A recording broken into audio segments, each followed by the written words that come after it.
Vous êtes déjà allé voir un film au cinéma et puis à la sortie de la séance, vous vous êtes dit putain, ce film était quand même vachement mieux en bouquin. Genre je pense à des films genre Babylon AD, qui était excellent en bouquin mais qui est devenu une bouse totale au cinéma. Et ben c'est un peu de ce genre de film qu'on va parler aujourd'hui, mais pas exactement, parce qu'en fait aujourd'hui on va discuter d'un comics, plutôt d'une adaptation de comics. Et c'est pas beau à voir.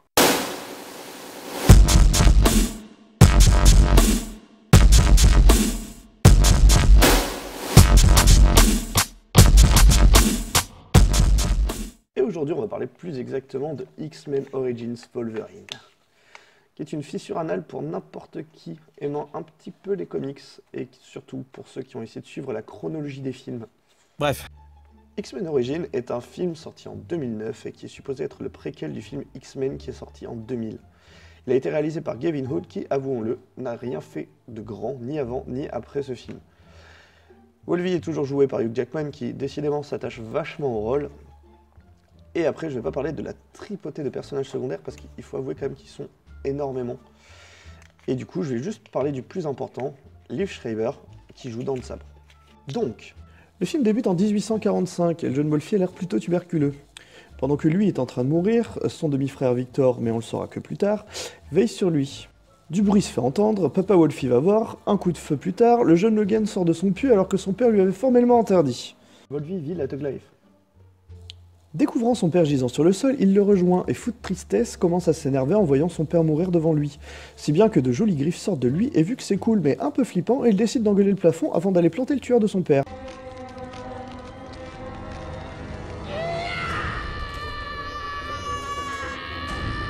Qui s'avère être en fait son vrai père, ce qui fait de Victor son demi-frère. Oh le twist! Le gamin qui se doute que les gens vont vouloir lui piquer ses belles griffes toutes neuves décide donc de se casser accompagné de Victor, vu qu'en fait c'est dans le sabre. Surprise, motherfucker! Après toutes ces joyeuses scènes de famille, on suit nos deux protagonistes dans toutes les guerres possibles et imaginables parce que même en tant que Canadiens, eh bien ils veulent se battre pour les USA.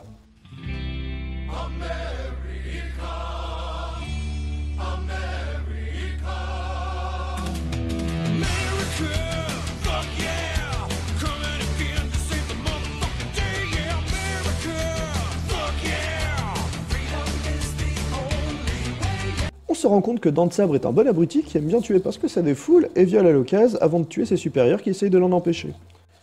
Une pause ridicule plus tard où Dent de Sabre montre ses belles dents pour se la raconter parce que son dentifrice est plus cool que le tien, il finit ce peloton d'exécution parce que c'est quand même pas super sympa de tuer un collègue qui essaie de t'empêcher de faire une connerie. Dent de Sabre sort une phrase badass puis gueule parce que mourir en faisant peur c'est mieux que de mourir silencieusement comme un con. Habituez-vous, ils aiment bien gueuler contre des trucs. Ouais.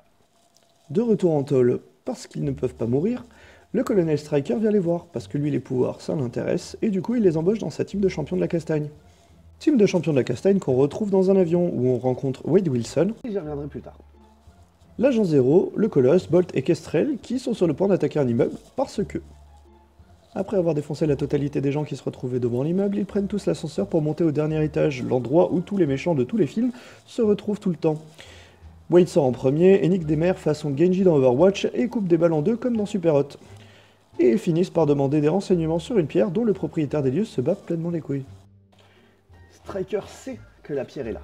Il n'a pas besoin de tuer tout le monde, il a juste passer un petit coup de fil, surtout que le mec s'en bat pleinement les couilles. Genre, salut, dis la pierre que t'as sur ton bureau, tu l'as trouvée où? Ah bah, je l'ai trouvée, c'est un souvenir, ça vient d'un bled à 3 jours de Lagos. Ah bah cool, merci, j'y vais de ce pas. Bon. Putain. Après avoir soutiré des informations aux méchants du 12e étage, notre troupe de joyeux lurons part dans un village à 3 jours de Lagos pour demander d'où vient la fameuse pierre. Les villageois répondent qu'elle est tombée du ciel et qu'elle est sacrée. Ça plaît pas trop à Stryker et Dent de Sabre qui décident de commencer à tuer tout le monde, et notre petit Wolfie est pas trop d'accord avec ça. Du coup il fait la gueule, gronde son frère, et puis à la fin il se casse bouder ailleurs. On retrouve notre ami Logan 6 ans plus tard au Canada, où il décide de mettre ses pouvoirs à disposition du niquage de la nature en devenant bûcheron. On découvre qu'il a une copine et qu'il se la raconte grave devant ses potes parce qu'elle est plutôt jolie. Bref. Pendant ce temps, Bolt, un des membres de l'équipe de la Castagne, est dans une sorte de fête foraine où il a une attraction. Un mauvais perdant plus tard, il se fait tuer par Victor parce que... Retour au Canada où notre ami Logan est retrouvé par Stryker qui lui annonce que Bolt est mort et que quelqu'un est probablement en train de les traquer pour les tuer. Logan refuse d'accompagner Stryker, et une légende amérindienne inventée par Kayla plus tard, Victor se pointe pour la tuer. Volvi, qui se pointe trop tard pour la sauver, décide d'engueuler le ciel, faute de plafond.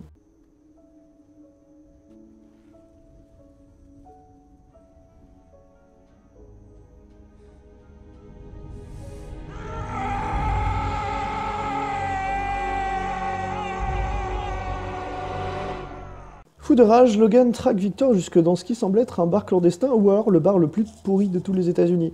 Puis se fait bien casser la gueule par Victor, qui, en plus de lui casser la gueule, lui casse aussi les griffes et le laisse pour mort. Il se réveille donc à l'hosto, où Stryker, qui est plutôt bon pour se pointer aux bons endroits au bon moment, lui propose de devenir une arme de guerre pour tuer du fauve allègrement.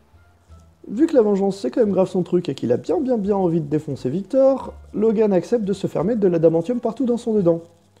L'opération finie, Stryker veut lui effacer la mémoire, mais Logan en a décidé autrement et se barre le pénis au vent après avoir engueulé le plafond, les murs et Stryker.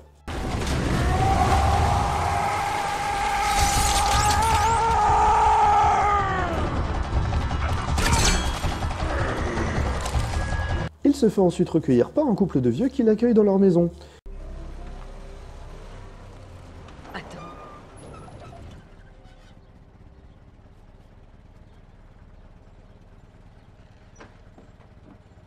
Je crois qu'il y a un homme nu derrière cette porte.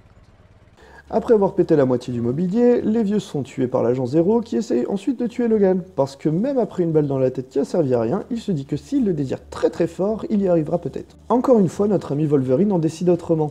Et finit par faire péter l'agent Zéro dans son hélico en partant de dos sans que ça lui fasse bouger une mèche de cheveux plus fort qu'une légère brise estivale.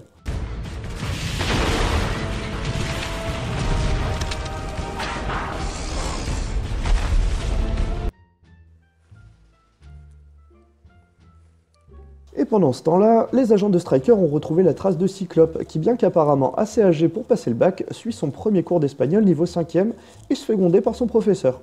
Yo hablo, je parle. Tu hablas, tu parles. Elle habla. Qui me traduit cette phrase? Summers? Redressez-vous et retirez vos lunettes. Au même moment, Wolverine essaye de soutirer des informations à Fred le Colosse, et 2-3 vannes foireuses et un bon coup de boule plus tard, il y arrive. Toujours au même moment, Cyclope lui fait sa retenue façon Bart Simpson quand Victor se pointe pour l'attraper. Et alors là, parce que ça va spoiler sévère, je vous conseille de vous casser si vous n'avez pas vu le film. Ce que je vais annoncer, c'est clairement des trucs qui sont plus ou moins prévisibles, mais si vous n'avez pas vu le film, après ça va me retomber sur la gueule, et vu que je veux pas, cassez-vous. Vous avez 5 secondes. 5, 4, 3, 2... Et Fred apprend à Wolverine qu'en fait Victor bossait pour Stryker depuis le début. Oh le twist! Et que donc on a tué sa meuf juste pour se servir de lui pour faire des expériences. Du coup, il fait un peu la gueule. Fred finit par donner le nom d'un gars, sa localisation explique que Stryker essaye de voler les pouvoirs des mutants. Volvi retrouve Rémi Lebeau alias Gambit à la Nouvelle-Orléans et lui demande des infos sans être trop poli. Parce que c'est pas le style de Logan d'être poli. Et ça met un petit peu notre ami Rémi sur la défensive. Plusieurs bastons plutôt cool démarrent, entre Kestrel et Dents de Sabre, Volvi et Gambit, puis Volvi et Dents de Sabre, pour finir en Volvi versus Gambit again. Une fois ce cassage de gueule fini, Gambit accepte d'amener Volvi sur l'île parce que ça change les idées de se faire mettre sur le pif. On découvre Stryker en train de créer l'arme 11, qui est supposément un mutant qui a tous leurs points forts, mais aucun de leurs points faibles. Et qu'en fait il aime pas trop les mutants. On apprend aussi qu'en fait son fils en est un, et qu'il a tué la femme de Stryker. Stryker est en bon chemin, mais le général décide qu'il est un petit peu trop impliqué, et décide du coup de lui retirer le projet, ce qui met un petit peu Stryker en boule, qui décide de le tuer. Nique les conséquences. Pendant ce temps, Volvi se fait larguer au-dessus de l'île par Gambit, et rentre dans les locaux discretos, et arrive dans le labo de Stryker, qui lui dit « Je voulais vos pouvoirs pour le pool. » « Pour le quoi ?»« Le tueur de mutants. » Deadpool. Des années à rechercher, à identifier, à trouver et à combiner les mutations qui coexisteraient dans un même corps sans le tailler en pièces. Ouais. Et qu'en fait, Kayla, elle était pas morte, et qu'en fait, elle faisait partie du complot depuis le début, et qu'en fait, elle a le pouvoir de faire ce qu'elle veut aux gens en les touchant. Oh, le twist! Logan fait la gueule, est un peu triste et décide de partir bouder ailleurs. Quand Victor, un peu déçu de ne pas avoir pu tuer son frère et qui en fait surtout la gueule parce qu'il n'a pas eu le droit, lui, à son adamantium, décide de s'en prendre à Kayla pour se venger. Celle-ci crie très fort, assez fort pour pouvoir alerter Volvi qui décide de revenir la sauver en faisant une pose bien ridicule. Bagarre, bagarre, bagarre, il est sur le point de tuer Victor, mais en fait non, parce que Kayla lui rappelle que ce n'est pas un animal. Dans une scène pleine de bons sentiments, elle lui explique qu'en fait elle fait ça pour sa sœur qui est emprisonnée par Stryker sur l'île, et il décide de partir sauver tout le monde. Pendant que tout le monde se barre, Ryan Reynolds, aka Wade Wilson, aka L'Arme 11, aka The Pool, aka Deadpool, se pointe et commence à se battre avec Volvi en ayant des putains de sabres qui sortent de ses mains. What the fuck is this? Le pouvoir de régénération aussi, comme Volvi, les yeux de Cyclope, la téléportation de Kestrel et les talents de base de Wade Wilson. Au début, notre ami Logan se prend une petite branlée jusqu'à ce que dans un élan fraternel, Victor décide de venir lui donner un coup de main parce que... Et puis finalement, après 2 minutes, Logan coupe la tête de Deadpool. Ça me fait mal de dire ce nom. Qui détruit le réacteur sur lequel ils étaient en train de se battre. Gambit arrive, sauve Volvi qui retrouve Kayla dans la minute. Pendant qu'il se barre au loin avec un beau lever de soleil, Stryker arrive, tire sur Logan à plusieurs reprises jusqu'au magnifique headshot final. Doublé d'un second tir dans la tête, juste pour être sûr. Ce qui m'amène à ma seconde règle, la double dose. Dans ces moments-là, quand vous n'êtes pas sûr que le mort-vivant est mort, ne soyez pas radin avec vos munitions. Laissant Logan pour mort, et va pour tuer Kayla qui le touche à la cheville avant qu'il ne puisse lui tirer dessus. Elle lui ordonne alors de marcher jusqu'à s'en faire saigner les pieds et puis ensuite de continuer. Pendant tout ça, la petite troupe de mutants qui s'échappe suivent Cyclope parce qu'il entend des voix en se disant que oui, why not? Moi j'entends les chevalins dans ma tête. Je les entends quand je prie. Et finissent par tomber sur le professeur Xavier qui, bien qu'à 10 mètres, continue de parler par les pensées parce qu'il veut grave se la raconter devant Cyclope qui doit être rassuré de ne pas être schizo du coup. Volvi se réveille, amnésique, il ne reconnaît pas le cadavre de Kayla allongé là et décide de partir seul de son côté. Ah non, c'est Marvel. Scène post-générique oblige, on voit le colonel Stryker qui se fait arrêter pour le meurtre du général. Et en fait non, toujours pas, puisqu'il y a encore une seconde scène post-générique où le corps de Deadpool récupère sa tête décapitée dans les décombres.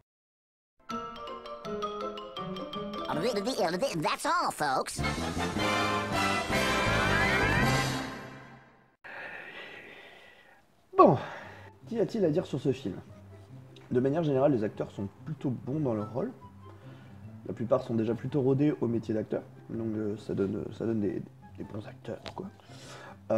Les plans sont travaillés, et même s'il y a quelques effets spéciaux foireux, je pense que de manière générale, on peut dire que le film n'est pas bancal, il est même plutôt pas trop mal. Même au niveau des thématiques, on est plutôt bien, puisque par exemple, on prend la thématique de l'instinct. Wolverine, par exemple, essaye de se battre contre son instinct animal, alors que Dan Sabre, lui, de son côté, va plutôt aller complètement dedans. Donc on a la thématique de l'instinct, on a aussi les thématiques de la loyauté et de la trahison, entre Wolverine encore une fois et Dan Sabre. C'est des thématiques qui sont bien amenées, qui sont ni trop grosses, ni trop énervantes. De ce côté-là, on est pas mal. Mais, vous vous rappelez quand au début je vous parlais de films mal adaptés? Et ben pour X-Men, c'est le cas. On peut dire ce qu'on veut, le problème est que les éléments du film sont pris à droite à gauche dans plusieurs séries de comics différentes, mais ne suivent pas la directrice d'un seul, même si elle est supposée être inspirée de Weapon X. Ce qui fait qu'on se retrouve avec des morceaux de trucs cool qui n'ont aucun sens réunis parce qu'ils viennent de plusieurs univers différents. Chaque série de comics a ses auteurs et donc son univers, mais le personnage reste à peu près tout le temps le même. Sa backstory est tout le temps ou presque la même. Par exemple, les parents de Bruce Wayne se font quasiment tout le temps tuer au début de Batman. Le problème ici, c'est que les incohérences ne sont pas gérées pour le besoin de l'univers, mais pour le film seul. Par exemple, Victor n'est absolument pas le frère de Wolverine dans les comics. Alors on peut se dire que pour les besoins d'un film, on peut prendre quelques libertés, des créations ou des modifications de personnages. Les modifications, il faut qu'elles soient bénignes, il faut qu'elles soient minimes, il faut qu'elles soient petites. Mais ça, j'y reviendrai plus tard. Mais si je veux parler de l'univers X-Men, je dois parler des autres films, et il y en a eu 9. Et le pire, c'est de voir ces incohérences dans l'univers X-Men dans son ensemble. Par exemple, dans X-Men 2, Logan perd la mémoire lors de l'opération de l'adamantium. Or, dans celui-ci, il la perd bien plus tard. Dans ce film, on voit le professeur X debout, ce qui ne dérange pas s'il est pris seul, mais ça devient problématique lorsque le film suivant, X-Men le commencement, le montre perdre l'usage de ses jambes bien plus tôt dans sa vie. Et par exemple ensuite, X-Men Days of Future Past explique qu'il ne peut pas être debout sans perdre ses pouvoirs. Le rôle d'un film est de créer une diégèse. Qu'est-ce qu'une diégèse? Une diégèse, c'est un univers. En fait, un film va créer sa propre diégèse, son propre univers, et faire en sorte qu'il soit cohérent au possible dans son propre univers. Le fait qu'un spectateur, quand il va regarder un film, n'aura pas l'impression que son univers est incohérent, improbable. Par exemple, si on aime les films d'horreur, on peut finir... Quand on regarde un film d'horreur, on peut croire aux fantômes, on peut être effrayé par des idées de fantômes, par des démons, par quoi que ce soit, même si dans la vie on est complètement rationnel par rapport à ça. La diégèse, c'est faire ça, c'est-à-dire créer un univers cohérent, crédible, pour que le spectateur rentre dedans. Malheureusement pour X-Men, la diégèse est complètement foirée. On garde les mêmes personnages, on garde leur rôle au sein de l'histoire, mais on change leur histoire, leur background, ce qui fait que l'univers devient confus. Je tiens à rappeler que ce film n'est pas censé être un reboot, mais bien un préquel. Et bien que pris seul, sans compter tous ceux qui sont arrivés après, donc juste pris seul après les 3 premiers X-Men, il y a déjà des incohérences, comme j'ai dit plus tôt. Par exemple, avec la perte de mémoire, dans X-Men 2, alors qu'ici, elle est bien plus tard. Chaque nouvel épisode s'attache à casser quelque chose d'un des épisodes précédents, ce qui rend un univers complètement confus, incompréhensible, que le spectateur n'arrive pas à suivre. Tout à l'heure, je vous parlais de légères modifications de personnages qui étaient, pour des raisons scénaristiques, pas forcément mal vues.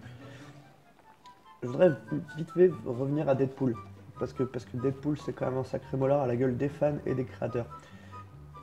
Deadpool, c'est un personnage qui n'a pas autant de pouvoir. Il fait rien avec ses yeux, il sort pas des lames de ses mains, non. Non. Il se téléporte pas. Hein. Deadpool, en fait, c'est un petit peu comme Wolverine, il a une capacité de régénération, c'est un gros ninja de ouf, certes. On peut lui couper des membres, il repousse. Mais Deadpool n'a absolument pas les pouvoirs qui lui sont donnés là-dedans. Et alors pire, il a un pouvoir, par exemple, dans le comics qui est excellent, c'est qu'il fait plein de vannes, il fait de très très bonnes vannes. Mais surtout, il a une grande gueule, c'est justement, c'est un petit peu tout le concept de Deadpool, c'est qu'il a une énorme gueule. Il est hyper ironique, hyper sarcastique. Et là, ils font 2 scènes avec lui avec des vannes toutes pétées. Et ensuite, ils lui cousent la bouche. Bravo les gars!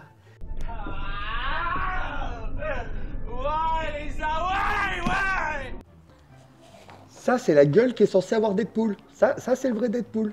Je sais pas si vous voyez là. Ça. Ah, cette merde qui nous présente. Non. Et là, par exemple, j'aurais pu comprendre la création d'un nouveau personnage à la place de Deadpool. Créer genre Jean-Michel Trou du cul. Ah bah tiens, c'est toi maintenant le nouveau agent 11. Et du coup, c'est toi qui va être l'arme 11. Et du coup, enfin voilà. Pourquoi ils n'ont pas fait ça plutôt que d'aller cracher à la gueule des créateurs, des fans de Deadpool? Je comprends pas. Même Ryan Reynolds lui-même, qui joue Deadpool dans celui-là, a dit qu'il avait, il avait détesté ce personnage. Il ne peut pas le supporter.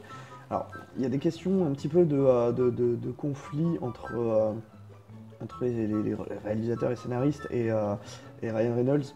Enfin bref, ça s'est pas bien passé. N'empêche que, quoi qu'il en soit, donc, Ryan Reynolds a détesté ce Deadpool, il ne le voulait pas. Et c'est d'ailleurs pour ça qu'il a tout fait pour refaire un nouveau Deadpool. Les gens lui ont plus ou moins craché à la gueule pendant longtemps, je pense moi-même l'avoir fait. Parce que bon, il a quand même cumulé entre Deadpool et Green Lantern, hein. Voilà quoi. Donc, et au final, il a fait un Deadpool qui représente ce qu'est censé être Deadpool. Bref. Marvel s'attache depuis toujours à créer une diégèse cohérente dans les films qu'il produit. Mais malheureusement pour eux, X-Men, le premier, est sorti en 2000. C'est-à-dire 5 ans avant que Marvel réalise qu'il valait mieux produire eux-mêmes leurs films. Et du coup, pour que ça se fasse, ils ont vendu les droits à la Fox. La Fox ayant donc les droits du film, c'est eux qui gèrent le processus artistique.